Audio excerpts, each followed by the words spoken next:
안녕하세요, hen담입니다. 저도 겪었던 이제 막 부동산 공부를 시작하시는 분들이 가장 안 좋은 고정관념 두 가지를 제가 바꿔드리도록 할게요.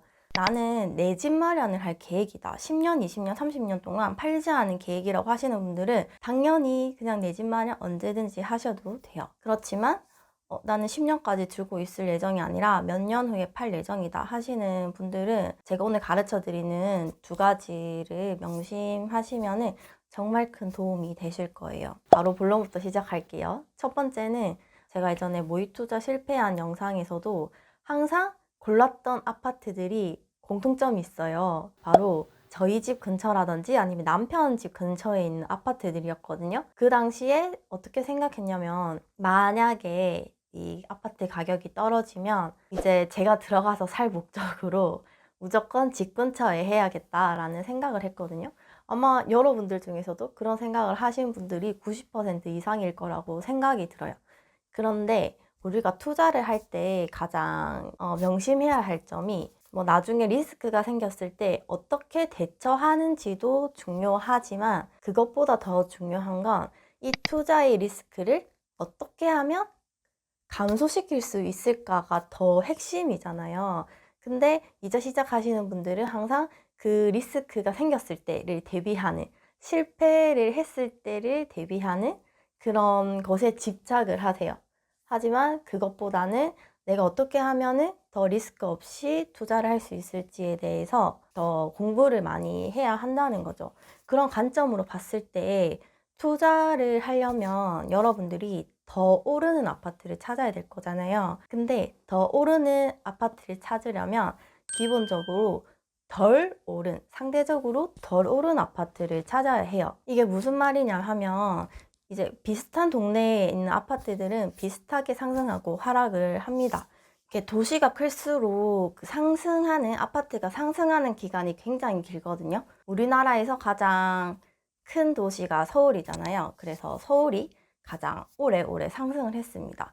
2014년도, 2015년도부터 상승을 해서 가장 많이 상승을 한 지역이에요. 반면에 이제 상승하기 시작한 지역들도 있거든요. 그래서 여러분들이 그 투자를 하기 전에는 그 지역 중에서 그 기간이 좀 짧게 오른 지역들을 찾아보는 게 중요합니다.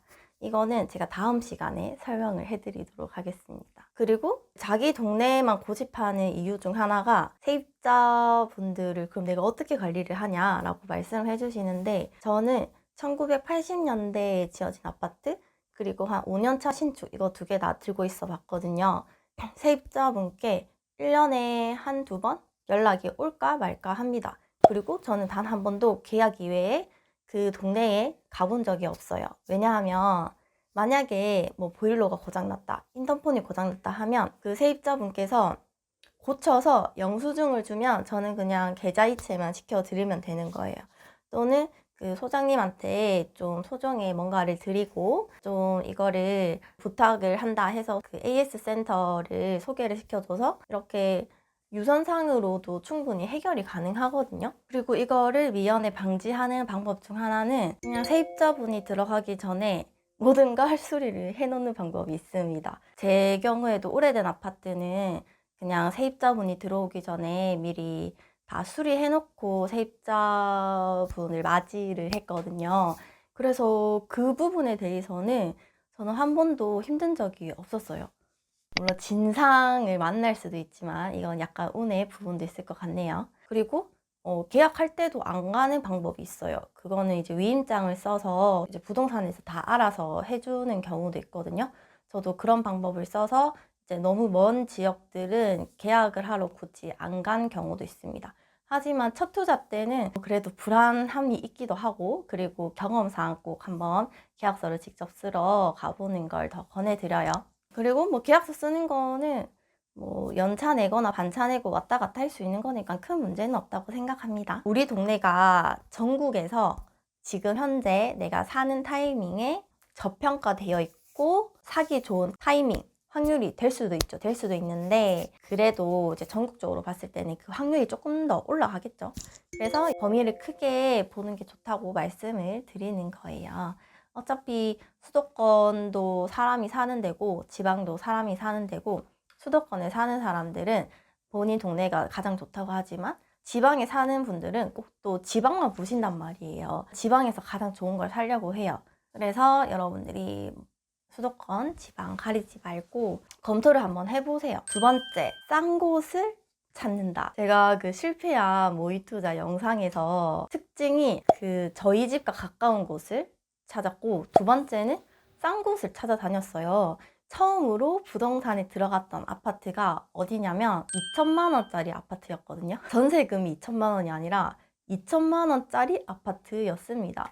그게 이제 계단도 없이 굉장히 오래된 소도시에 있는 시골에 있는 아파트였거든요. 이제 싼 걸 사면 나중에 혹시라도 떨어질 때를 대비를 해서 아무리 많이 떨어져도 2천만 원 이하로 떨어질 수는 없을 거잖아요. 그래서 이제 싼 아파트만 찾으러 다녔는데 이거는 진짜 잘못된 생각입니다. 왜냐하면 여러분들이 이제 착각하는 것 중 하나가 저렴한 곳을 사면 리스크가 적어서 싼 곳을 사려고 하는 경향이 있어요.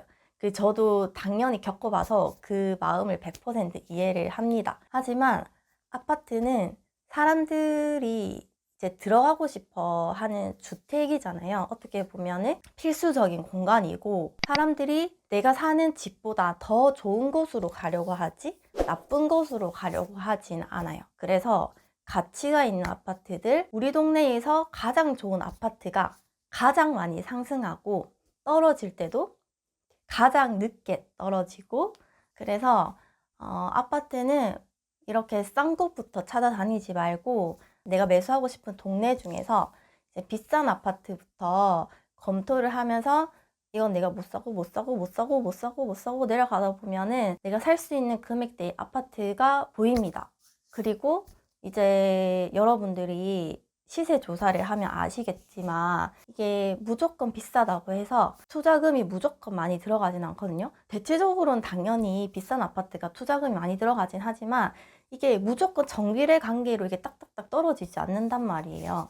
예를 들어서 이제 학군이 좋은 동네 같은 경우에는 전세가가 굉장히 높게 형성이 되어 있어요. 학군이 좋은 동네들은 전세라도 들어가려고 하는 수요가 탄탄히 받쳐주기 때문에 전세금이 굉장히 높게 형성이 되어 있어요. 그래서 되게 저렴한 동네보다 전세금이 매매가랑 거의 붙어 있으니까 투자금이 굉장히 저렴하게 1,200으로 잘 떨어지진 않는 동네도 봤었거든요. 여러분들이 무조건 싼 아파트만 보면 안 된다. 이거는 제가 꼭 말씀드리고 싶었습니다. 예전에 제가 댓글 보니까 이제 비싼 아파트부터 임장을 가라 이렇게 말씀드렸더니 그러면 서울에 있는 가장 비싼 뭐 몇십억 하는 아파트부터 가야 되냐 이렇게 말씀해 주신 분이 계셨는데, 서울처럼 구가 굉장히 많고 광역시처럼 구가 한 4-5개 정도 되는 곳들은 당연히 이제 우리가 범접할 수 없는 아파트들이 있기 마련이에요. 그런 곳들은 제외하고 봐도 되는데, 그래도 내가 매수하고 싶은 아파트가 위치한 구 안에서라도 비싼 아파트는 검토를 한번 해보세요. 당연히 저도 못 사는 그런 아파트가 많긴 한데 그래도 꼭 한 번은 가보거든요. 왜 사람들이 이 동네를 좋아하고 왜 그 밑에 있는 입지들은 왜 안 좋은지 요거 비교하는 게 저는 그래도 필요하다고 생각이 들어요. 이제 여러분들의 고정관념은 오늘 2개가 바뀌었습니다. 오늘 영상과 함께 제가 옛날에 찍었던 그 모의투자 실패한 영상을 보면 여러분들의 지금 현재 상태일 수도 있거든요. 그래서 그 영상 보고 위로를 좀 받으셔도 됩니다. 그래서 오늘 영상이 여러분들의 머리에 깊게 뿌려박혀 있는 고정관념들을 바꿨으면 정말 가치 있는 영상이 되겠죠. 오늘도 시청하고 댓글 달아주시고 좋아요 눌러주시는 분들 모두 감사드립니다.